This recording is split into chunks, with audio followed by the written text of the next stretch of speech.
Bienvenidos a su canal de Filosofía e Historia de la Ciencia y Epistemología. El día de hoy estamos en una clase con los estudiantes del programa de Ingeniería de Sistemas de la Universidad de la Amazonia. Mi nombre es Augusto Trujillo. Vamos a comenzar hablando de la estructura de las revoluciones científicas y poco a poco iremos abordando cada uno de los temas que aquí se van a presentar de acuerdo a los distintos pensadores en torno a lo que es la estructura de las revoluciones científicas. Bienvenidos.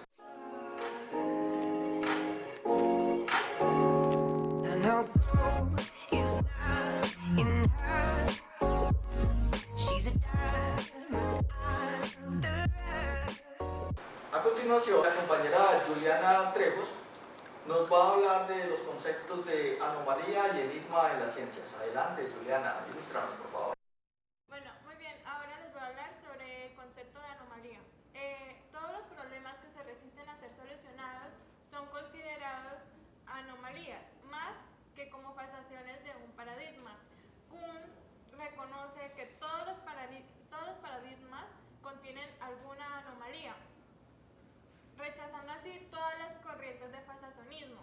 El falsacionismo es una doctrina epistemológica que propone la falsabilidad como criterio para reconocer lo que es ciencia y lo que no es ciencia. Kuhn emplea el término de anomalía como propósito para examinar la génesis de las fuentes científicas y dice que todo paradigma comienza con una anomalía. Como ejemplo de esto, tenemos en la película Armagedón, en el momento en el que un ruso llamado Lev se encuentra en la nave espacial y junto con los demás astronautas y dice, y hay una falla en la nave y dice que se ha presentado una anomalía. Ahora les voy a hablar sobre el concepto de enigma, que el enigma es algo que no se puede comprender o no tiene una explicación lógica.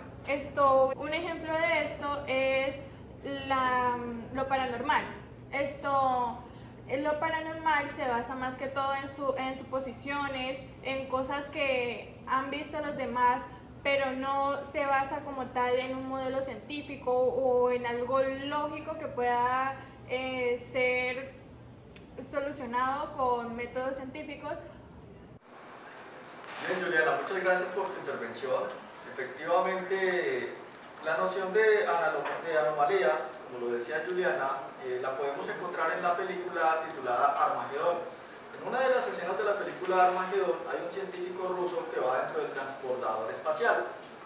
Cuando están en ese viaje hacia el objetivo que tienen ellos durante la película, se presenta una falla en el sistema de la nave. Un concepto claro de anomalía se da en esta escena.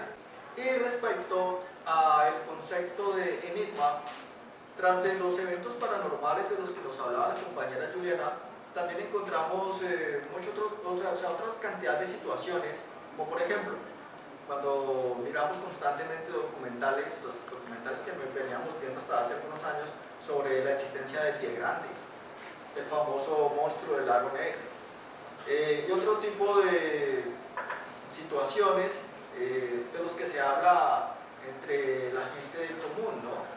Pie Grande, por lo menos en nuestro escenario, en el plano colombiano, también hay muchas historias populares en torno a diversos eventos para los cuales la ciencia no tiene una explicación lógica, no tiene una explicación científica.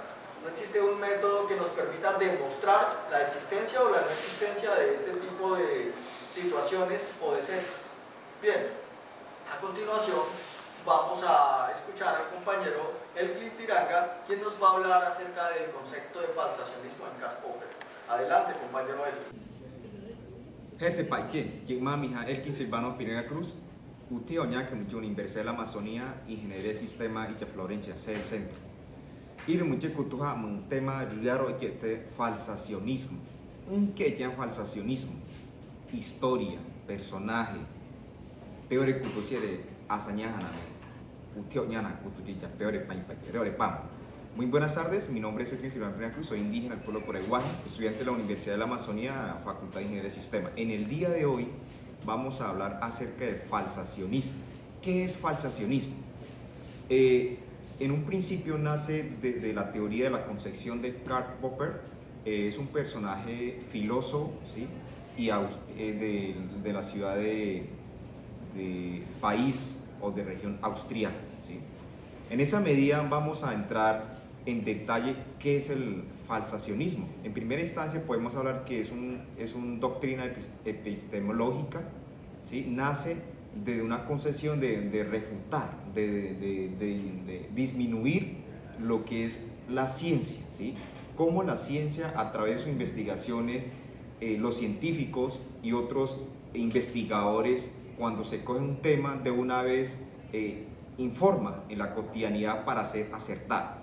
Pero la concepción y el planteamiento de Karl Popper lo que se hace es a través de la verificabilidad y otra lo que es la falsabilidad, trata de hacer entender que las investigaciones a veces pueden ser falsas, ¿sí? No puede ser cierta en mayor instancia.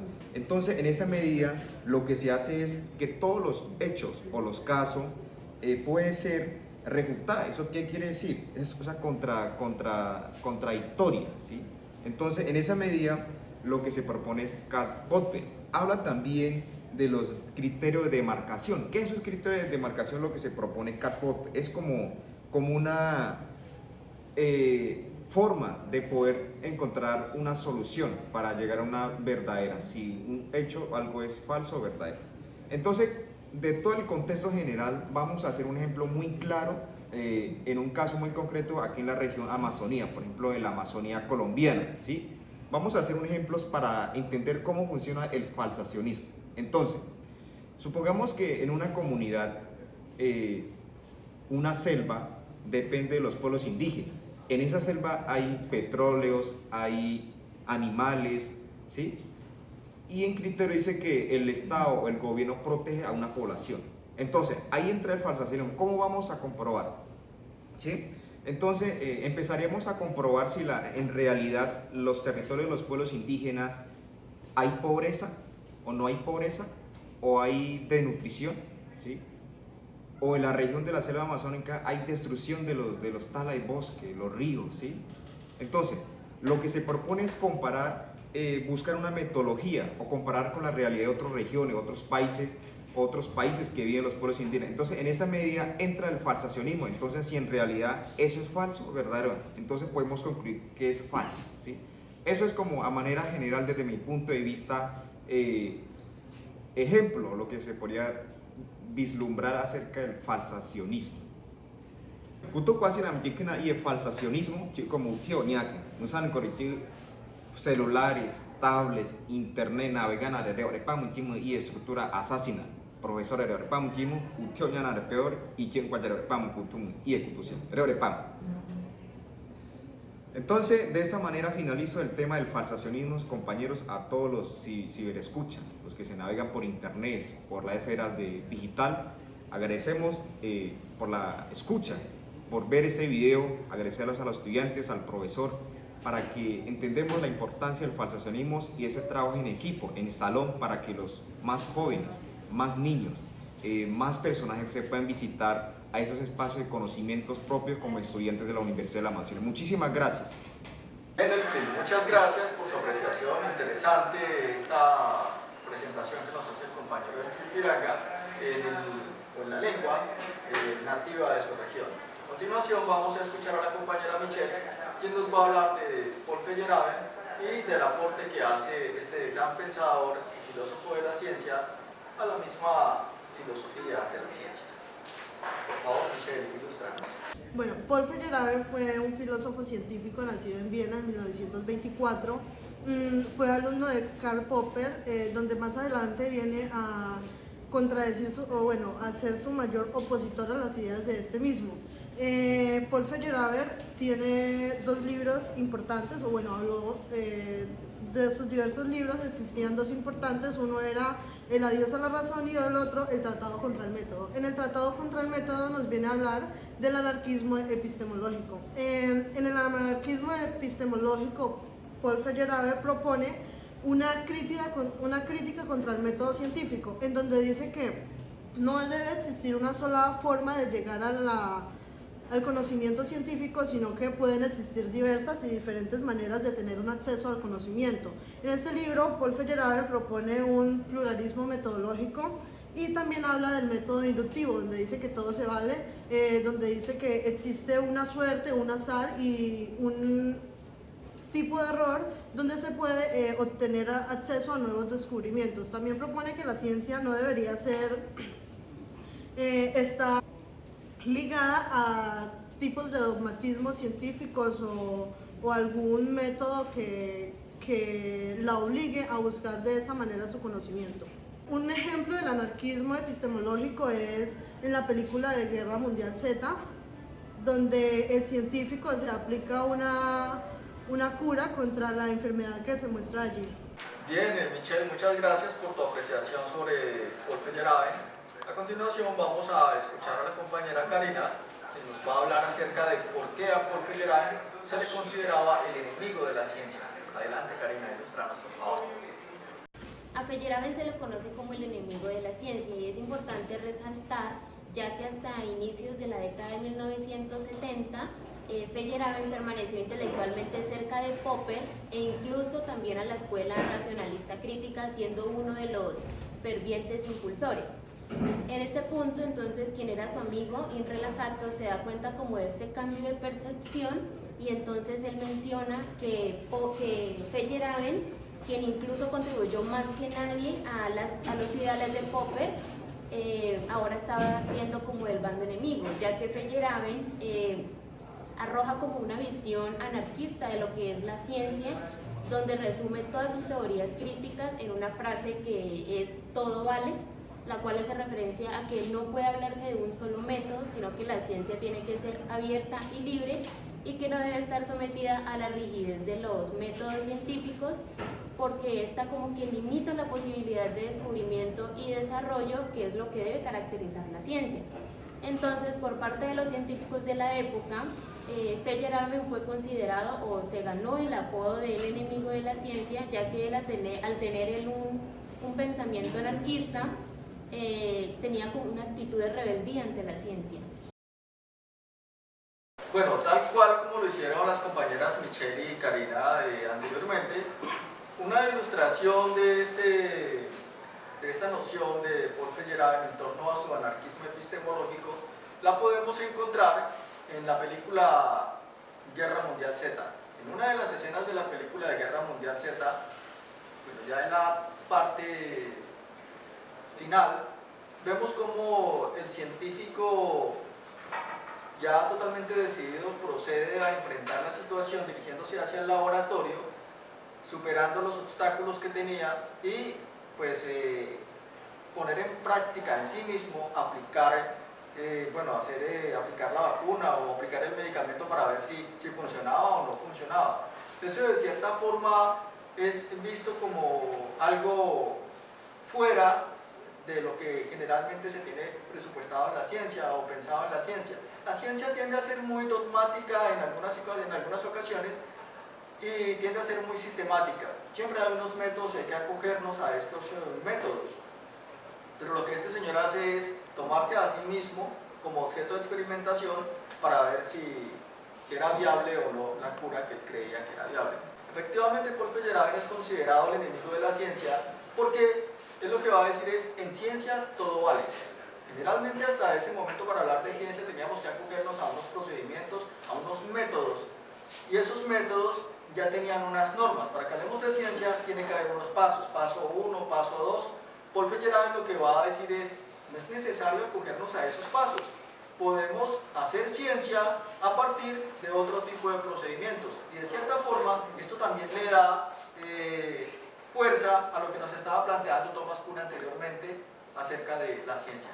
A continuación, vamos a hablar en torno a la obra de Mario Augusto Bunge, titulada La ciencia, su método y su filosofía. Mario Bunge fue un escritor, epistemólogo, físico, matemático que se basó en la construcción de lo que era la ciencia. En esto dejó un libro que se llama La ciencia, su método y su filosofía. Para Bunge, la ciencia era una serie de características racionales, verificables y falibles que basaban la construcción de conceptos para la ayuda de las necesidades humanas. Es decir, Bunge muchas veces implementó que la ciencia era aquella que ayudó a construir al ser humano en base a su necesidad. Esta la llevó acompañada de lo que era la tecnología, dijo que era la simbiosis de lo que era la parte práctica y teórica. Que la tecnología en la parte práctica era aquella que era la búsqueda de la verdad, del por qué y para qué las cosas. En la parte de la utilidad ayudó a implementar dichos objetos o cualquier cosa que fuera susceptible para aplicar al entorno humano. Bueno, entonces Mario Bunge en esto aplica que la ciencia la dividió en dos formas. La primera, que es las formables, y la segunda, que es las fácticas. En base a esto también se creó lo que fue el método científico, que lo implementó entre la planteación de un problema y luego plantearse una hipótesis para luego corroborarla, lo que era verificable y lo que llamamos factible, que es susceptible a equivocarse. En las ciencias formales podemos tener las características de que no se estudia el mundo natural ni las cosas materiales, solamente se construyen y se analizan lo que son las ideas o las cosas abstractas. También se podemos decir de que está relacionada con lo que tiene que ver con la física, la química y todo lo que tiene que ver con la lógica. En esto nos basamos lo que llega siendo las ciencias fácticas, que esto lo va a decir mi compañero a continuación. Entonces vamos a hablar de las ciencias fácticas, que las ciencias fácticas son las ciencias experimentables, empíricas, perdón. Esta se basa de la realidad constatable y experimentable. Las palabras fáticas provienen de factum, que factum significan hechos, y pues esta también lleva relación con empíricas, que viene del griego, que significa empiria y que significa experiencia. Bueno, esto claramente difiere de las ciencias formales, ya que las ciencias formales, su objeto de estudio son la lógica y la realidad, y pues van más como la matemática y la filosofía interesada a objetos abstractos. Eso significa también que aunque las ciencias fáticas no se conllevan con un método científico, también van, o sea, en cierta parte sí se unen a este método científico, ya que pues se basa en ideas y experimentos, porque básicamente todo es experimento. De esto podemos decir que las ciencias fáticas se dividen en dos grandes grupos, que son las ciencias naturales y las ciencias sociales. Muchas gracias a vos, Juan, y a Anderson por su intervención. Efectivamente, Mario Augusto Bunge fue bastante importante en su aporte a las ciencias. Incluso Mario Augusto Bunge nos va a decir que no debemos hablar de una ciencia como tal, sino de varias ciencias, ya que cada una de estas tiene un método propio. Mario Augusto Bunge tenía 16 doctorados honoris causa. Así de importante fueron sus contribuciones a la ciencia. Para más información no olviden activar la campanita de notificaciones, suscribirse y dar like a los videos de su preferencia.